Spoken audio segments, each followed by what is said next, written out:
evening talks on the terrace? I guess at some point with all the, I'm also interested in reading this Marcus Aurelius, this Stoicism, and I think in some point, and even the transferring of reality, to some degree, I think there is some general principles kind of behind all of this, that are consistent. Yes. It might be different views, different ways to explain, but at the end of the day, I think it's kind of the same thing. And also what they tell you during the psychotherapy, all kind of, I think has, and so I think it would be interesting to analyze it, kind of after you read all this and try to come up with the several main principles, your main philosophy or attitude towards life, Yes, sure. So, uncarved block. Things in their original simplicity contain their own natural power. Pooh, Pu, in Chinese is natural, simple, plain, honest. As Winnie the Pooh, similar to Winnie the Pooh, that's why they kind of tell it through Winnie the Pooh, basically, right? Yeah. So he's simple-minded, but he's not stupid. And it's being simple-minded is not the same as being stupid. From the state of this uncarved block comes the ability to enjoy the simple and the quiet, the natural and the plain. Along with it comes the ability to do things spontaneously and have them work. While they don't deny that scholarly intellect may be useful for analyzing certain things, deeper and broader matter are beyond its limited reach. And I think deeper and broader matters you can only reach like through this state of uncarved block. So yeah, that's the first principle, basically. I mean, the first thing they were talking about. They have like some passages, I think, from the original Winnie the Pooh, some stories. Then he has dialogues with Winnie the Pooh as Winnie the Pooh was sitting next to him, for example, while he's writing the book. So as his like friend. And then there are some passages like a summary, like the philosophical book, right? And so I actually get distracted by these talks with Winnie the Pooh. Why? Because I lose the idea. I don't understand what it all means, and it feels you read a lot and then I don't really, and in these dialogues, these passages, kind of the summaries basically of what it is lost. And now, for example, I was looking only to make a summary, and I skipped. I was just looking at this because the like visually you can see which blocks are, and so I was only paying attention to the necessary blocks. And I was like, and before I was telling you that, oh yeah, they don't have summary, but it's just I didn't notice it. It was there. So all this I didn't have to make it myself. I copied basically from the book. But maybe because I was just tired and didn't really pay more attention, or because it's like a lot to read, but in essence, it's not so much.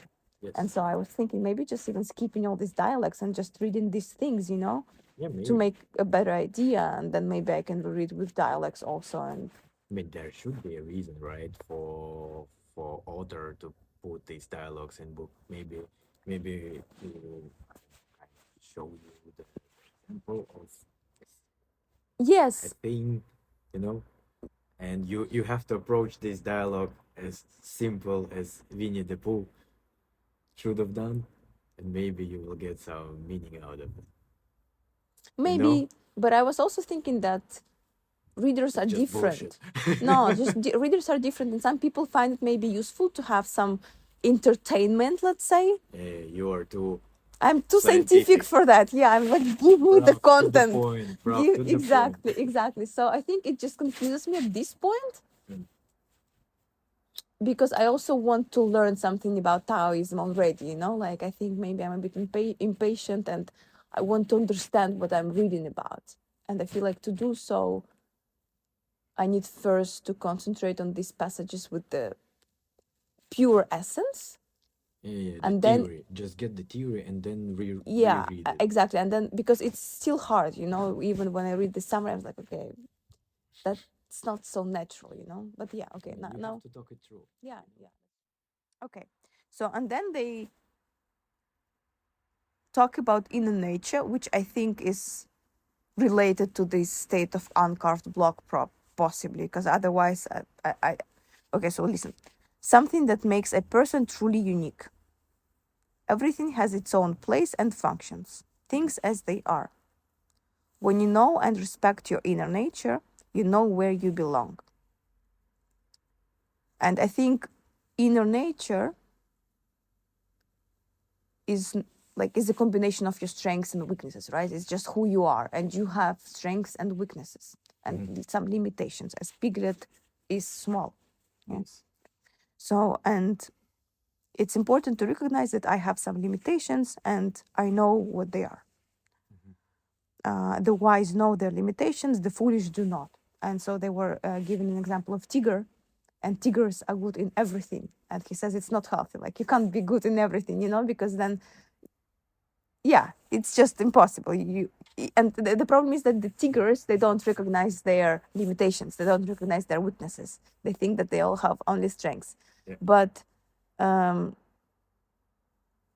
it's important to recognize your weaknesses, because then you know that they're there and you can navigate the situation better to use actually them, and not to then end up being in the middle of the forest because you thought you know how to get out of it, but you don't. That's it. Sort of something like that. It's just you're aware of everything you can or cannot do, so you don't fly with it. Exactly. And that's your strengths, basically, I think. And that's what they mean, I guess, by your inner nature, the combination of your weaknesses and strong sides. So weaknesses and limitations can do you a big favor if you acknowledge them. So you can make them work with you instead of having them work against you and get in your way, which is what they do when you ignore them, whether you realize it or not. So if you ignore your weaknesses, exactly, if you ignore that you don't know something and you do something anyways, it will get in your way, right? And if you accept that you don't know, maybe you navigate it differently and you ask questions beforehand and not end up in a stupid situation, something like that. Yeah. Okay. So then you can recognize that your limitations can be actually your strengths. We can discover some things about us that we don't like, but once we see them, we can decide what we want to do with them.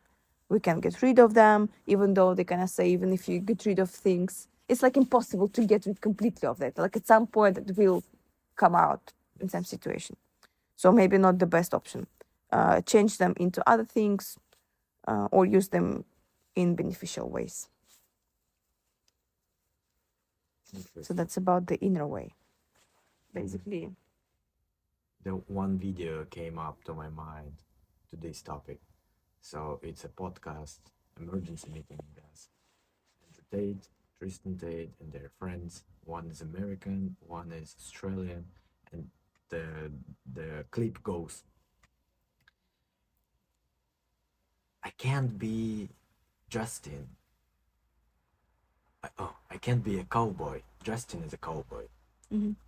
The friend, okay. I can't be Starling, I guess, his name. I can't be Australian. Starling is Australian.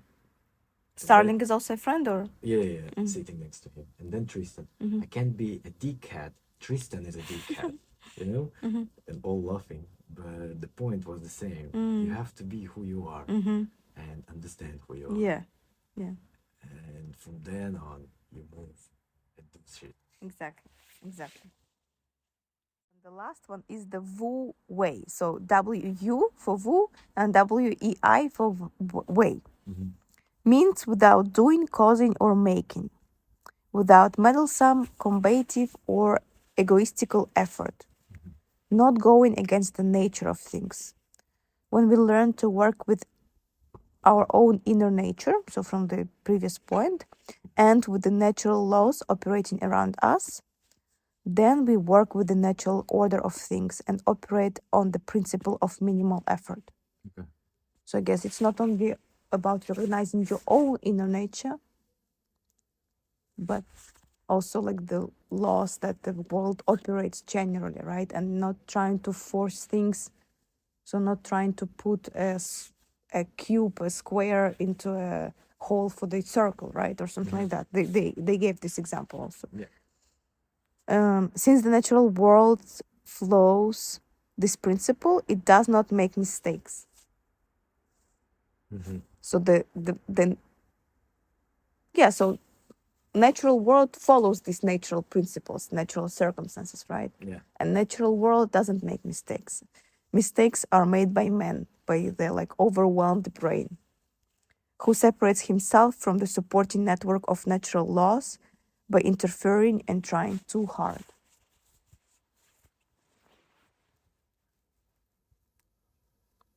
Don't go after the thing, let the thing come for you, right? But at the same time, what they say, nothing is not being done. So in other words, something is getting done. So like Winnie the Pooh, he follows the flow and things get done, you know? So they were looking for something. There was this example, and then he was just wandering around, and then he fell into the hole, and that's where the thing were, you know? So he doesn't force it, and natural flow of things kind of leads him to where he needs to be, and things getting done. Paying attention. Would you say that? Paying attention. He just, as you said, looking around, sniffing, bum bum boom boom. Just paying attention. What happens? What's there? You know?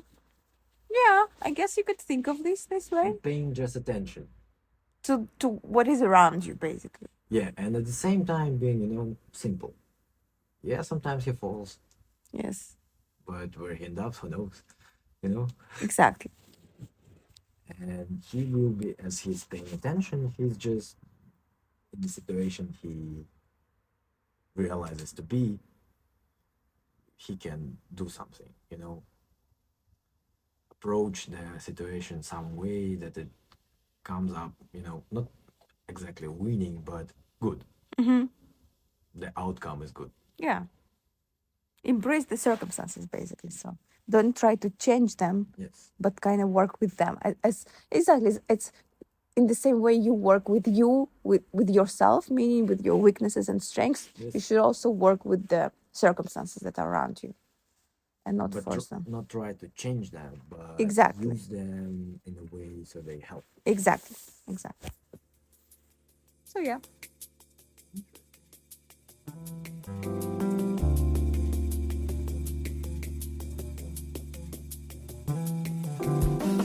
I'm from Nomad City. What I tell you, Junction. Welcome to the National City, Nomad City. Benim 18 yaşındayım.